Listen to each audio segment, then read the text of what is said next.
আজ বুধবার ২রা চৈত্র ২০২৬ সালের ১৮ই মার্চ। মেষ রাশি, মেষ লগ্ন, এরিস সাইনের জাতক জাতিকাদের আজকের দিনটি কিন্তু এক কথায় বেশ কাটতে চলেছে।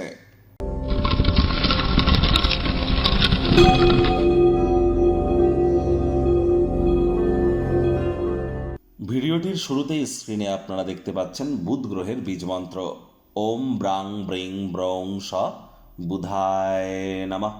এটি সকাল দুপুর সন্ধ্যা ৩ বেলা মিলিয়ে ১০৮ বার আপনারা জপ করুন। এটি আপনাদেরকে বহুলাংশ উপকৃত করবে। বিদ্যা, বুদ্ধি, বিজনেস এবং কমিউনিকেশনের গ্রহ বুধ। আর বুধ নবগ্রহের মধ্যে অন্যতম, গ্রহদের যুবরাজ হিসাবে তাকে আমরা কিন্তু সম্মান প্রদান করে থাকি।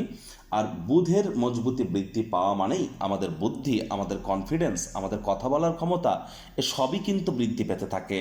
তাহলে বুধের মজবুতি বৃদ্ধি করবার জন্য আপনার বুধের বীজমন্ত্র জপের পাশাপাশি সবুজ রঙের এলাচ রেগুলার দাঁতে চাবান, সবুজ রঙের একটা রুমাল, গ্রিন হ্যাঙ্কি নিজের সাথে ক্যারি করতে পারেন, সবুজ রঙের শাকসবজি খাওয়ার মাত্রা বৃদ্ধি করে দিন।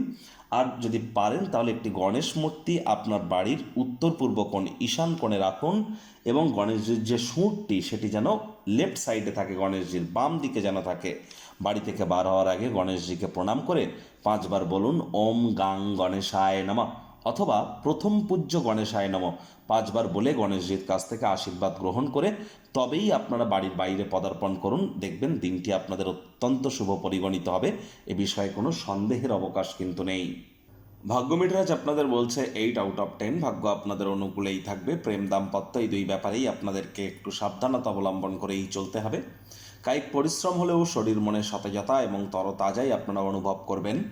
দীর্ঘদিনের পুরনো রোগশোক, অসুস্থতা থেকে আজ মুক্তিপ্রাপ্তি করবার দিন, পরিত্রাণ প্রাপ্তি করবার দিন। আত্মবিকাশের প্রকল্পগুলি একের থেকে বেশি উপায়ে আপনাদেরকে পুরস্কৃত করতে পারে। নিজের সম্পর্কে ভালো এবং প্রত্যয় অনুভব করবেন। অর্থ সংক্রান্ত বিষয়ে কাছের মানুষটির সাথে অহেতুক তর্ক বিতর্ক করবেন না। ব্যয়বহুল একটি দিন, খরচ বাড়তে চলেছে। নতুন উদ্যোগ পরিকল্পনার পাশাপাশি নতুন নির্মাণ কার্যকে আজ আপনারা পিছিয়ে দিন। চাকরিজীবী যারা আছেন তাদের অফিসের পরিবেশ এক প্রকার বেশ, বস কলিগদের সাথে ভাব ভালোবাসা বাড়বে।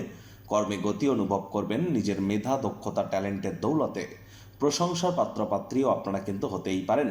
বিজনেসম্যানদের জন্য দিনটি বেশ ভালো। যারা বিশেষ করে বাণিজ্যিক উদ্দেশ্যে কোনো আকস্মিক সফর বা যাত্রা করতে চলেছেন, সেই যাত্রা কিন্তু আপনাদের ক্ষেত্রে ইতিবাচক ফলাফলই কিন্তু আনতে চলেছে।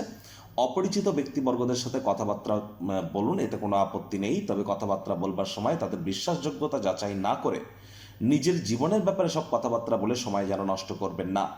শিক্ষার্থী বিদ্যার্থীদের পড়াশোনায় মনোযোগ আরও বৃদ্ধি করতে হবে। উচ্চশিক্ষার জন্য যারা বিদেশ যাত্রার কথা ভাবছিলেন, ভাগ্যদেবী আজ আপনাদের পক্ষে নেই। সন্তান সন্ততি থেকে থাকলে তাদের দিকে সজাগ দৃষ্টি আপনাদেরকে বজায় রাখতে হবে। হাউস ওয়াইফ যারা আছেন, দিনের শুরুটা তাড়াতাড়ি করুন। প্রেমিক প্রেমিকা, স্বামী স্ত্রী, না ভাব ভালোবাসা রোম্যান্স, না তর্ক বিতর্ক অশান্তি, কোনোটাতেই বাড়াবাড়ি যেন করবেন না।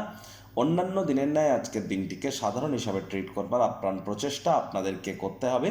শত্রুপক্ষ, বিরোধী পক্ষ আজ কিন্তু খুব একটি শক্তিশালী থাকছে না, সুতরাং এ বিষয়ে অতিরিক্ত টেনশন যেন আজ আপনারা গ্রহণ করবেন না।